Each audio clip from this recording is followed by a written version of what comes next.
आफ्ताब हत्या क्यों की? आफ्ताब कब से रिलेशन था श्रद्धा के साथ? आफ्ताब अब श्रद्धा को कब से जानते थे?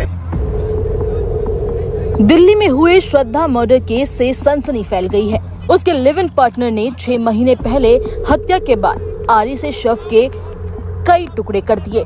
उसके बाद हत्यारोपित ने रेफ्रिजरेटर खरीदकर शव के टुकड़ों को उसमें रख दिया। फिर हत्यारोपित एक एक टुकड़े को दिल्ली में अलग अलग जगह फेंकता रहा।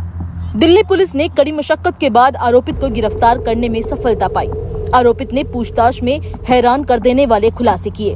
श्रद्धा मर्डर केस पर एडिशनल डीसीपी ने बताया कि यहाँ पर एक लड़का लड़की मुंबई से आए थे।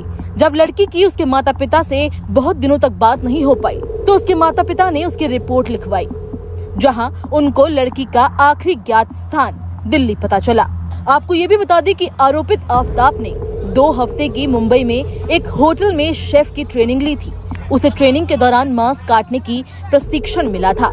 इस वजह के चलते आफ्ताब ने बेधड़क होकर अपनी गर्लफ्रेंड के शव के 2 दर्जन से ज्यादा टुकड़े कर दिए। श्रद्धा महाराष्ट्र के पालघर की रहने वाली थी। दोनों की मुंबई में एक कॉल सेंटर में मुलाकात हुई और यही दोनों को प्यार हो गया, जिसके बाद दोनों ने शादी की योजना बनाई। लेकिन श्रद्धा के माता पिता इस शादी के खिलाफ थे। इसी कारण दोनों मुंबई से भागकर दिल्ली आ गए और छतरपुर में लिव इन में रहने लगे। श्रद्धा उसके साथ शादी करना चाहती थी और आफ्ताब शादी से लगातार इनकार कर रहा था और इसी कारण दोनों के बीच झगड़ा होता था। इसी बीच 18 मई को आरोपित ने श्रद्धा की गला दबाकर हत्या कर दी।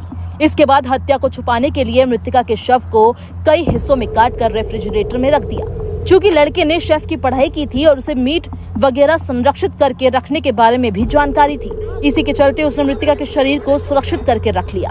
फिर हर रात प्लास्टिक की थैली में शव रखकर महरौली जंगल में फेंक आता था ताकि किसी को शक न हो। ये सिलसिला लगभग 18 दिन तक चलता रहा। वो हर रात को 2 बजे शव का एक हिस्सा लेकर जाता और फेंक आता। पुलिस को पहली बार 8 नवंबर को मामले की जानकारी मिली और आरोपित को गिरफ्तार कर लिया गया। वहीं श्रद्धा का सोशल मीडिया पर अपडेट आना बंद हो गया, जिसके कारण मुंबई में माता पिता की चिंता भी बढ़ गई थी।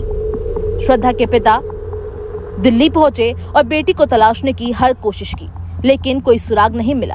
अंत में उन्होंने दिल्ली पुलिस से मदद मांगी। 8 नवंबर को श्रद्धा के पिता ने बेटी के अपहरण की FIR दर्ज करवाई।